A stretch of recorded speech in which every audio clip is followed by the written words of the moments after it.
What's this? A letter for me. Welcome to another episode of Remember the Great Sports Through the Mail Thursdays. Today I'm going to open 3 envelopes and I'm going to share them with you, and I'm going to profile the players that I pull out of them, and let's just get right to it. Alright, this first one is former Detroit Tiger. On 1, Mark Wagner. 2, Senior League card. A 3rd Senior League card. And 4th, a rookie card already signed by Bill Allman. The 4 people featured on this card all signed through the mail, from what I understand. This is a 1977 Topps. So if you pick this card up, all 4 of the players, from what is rumored, signed this card. So I wanted to get this out to Mr. Wagner. Next I plan on sending to either Mr. McMillan or Mr. Klutz. I haven't decided which yet. McMillan doesn't have many cards, but he happens to have a Senior League card. So I happen to have that card in this card, so I'm going to send that his way pretty soon in the near future. So let me talk to you a little bit about Mark Wagner. Mark Wagner played his high school ball in Ohio and was drafted in the 19th round by the Detroit Tigers. He spent 4 years in the minor leagues before he got called up in 1976, and he was appeared in 39 games. He was used as a shortstop, second baseman, and third baseman, so primarily as a backup utility fielder. And at the time, there was a guy named Alan Trammell playing shortstop and Lou Whitaker playing second base for the Detroit Tigers. So they had a pretty good combination up the middle there. And Wagner was basically the backup to those guys. So after his tenure with the Detroit Tigers, which lasted 5 years, he then was traded to the Texas Rangers for Ken Saucier. And he spent 3 seasons with the Rangers. 1983, he only appeared in 2 games with them at the major league level. And after the 83 season, he was given his free agency. He then signed a 1-year deal with the Oakland A's. He spent the 1984 season with the A's as their backup infielder, appearing in 82 games. And after the 84 season, at 30 years old, he was granted his free agency, and that was it. Well, as you can tell, he later played in the Senior League, and I'm thinking of maybe doing a video on the Senior League sometime. It was a very shady thing that happened with that. The owner of the league kind of took a lot of money from a lot of people, would be the best way I could put it, and I'm going to see what kind of research I can pull up on that and maybe profile it sometime. So thank you, Mr. Wagner. I really appreciate adding these to the collection. Thank you for getting me one step closer to getting that card completed. All right, this next one is postmarked from Maryland, and it is indeed one of the greats from the Baltimore Orioles, and that is former Baltimore Oriole lefty specialist Tippy Martinez, which probably is one of the coolest names ever in baseball history. And he returned more Senior League cards. 4 total. And I have 4 sets, and he appears in all, or 3 sets, and he appears in 3 of the sets that I own. There are a couple more Senior League sets out there, I just don't own them. But he's in these 3, so I decided to put them in an envelope and mail them all to him, and he signed all 4. Not the best Sharpie, but, I can't complain, I guess. It's better than not getting them back at all or signed in ballpoint, but it is what it is. Anyways, let me tell you a little bit about Tippy Martinez. So Tippy Martinez's real name is Felix Anthony Martinez. Tippy is a nickname that he was given during his playing career. He attended high school in Colorado, and he went on to play at Colorado State University. He was drafted by the Washington Senators out of high school, but chose not to sign and instead played for Colorado State.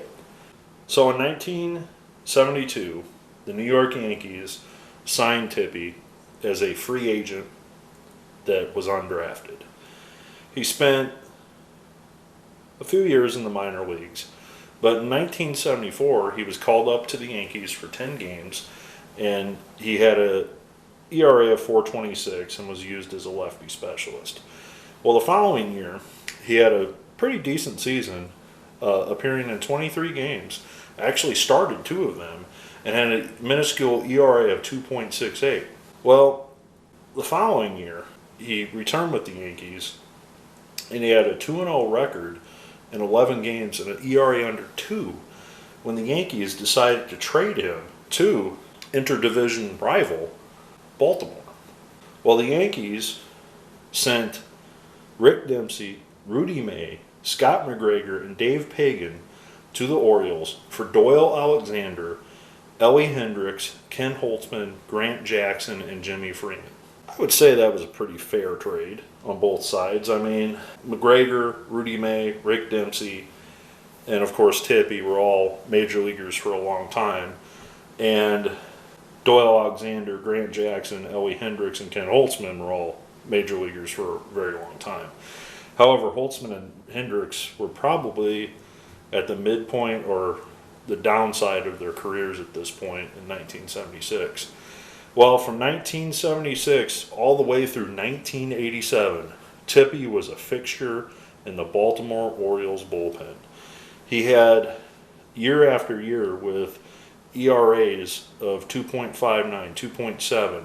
He had a bad year one year in 1978, 2.88, 301, 2.9, 3.4.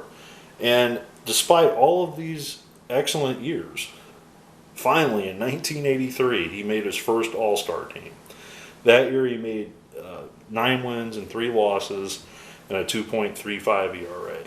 But he was very consistent for a very long time for the Baltimore Orioles, 11 seasons in total. Well, after he was let go by the Baltimore Orioles, he signed a 1-year deal with the Minnesota Twins.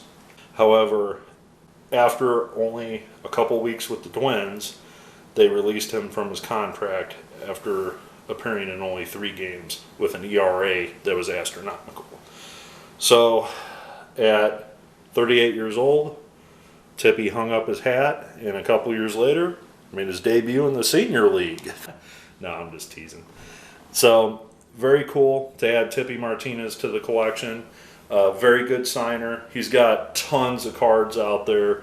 Very cheap to get your hands on him. I mean, he had cards every year from, the 70s through, 1987, I want to say. Maybe even 88, I don't know. I'd have to check. But very cool to add him to the collection. Never gotten him before. Always cool to add some more of these senior league cards to the collection as well. All right, this next one is postmarked from Illinois. And it is also an all-time great. And this is Fireballer, former Red Sox, Cub, Philly, Cardinal, Bill Campbell, and also senior league cards. So I did not plan this,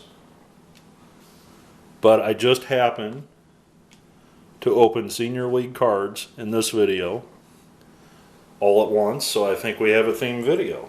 So let me tell you a little bit about Bill Campbell. So Bill Campbell was a high school player that played college baseball in California. He was not drafted and signed a amateur free agent deal with the Minnesota Twins in 1970.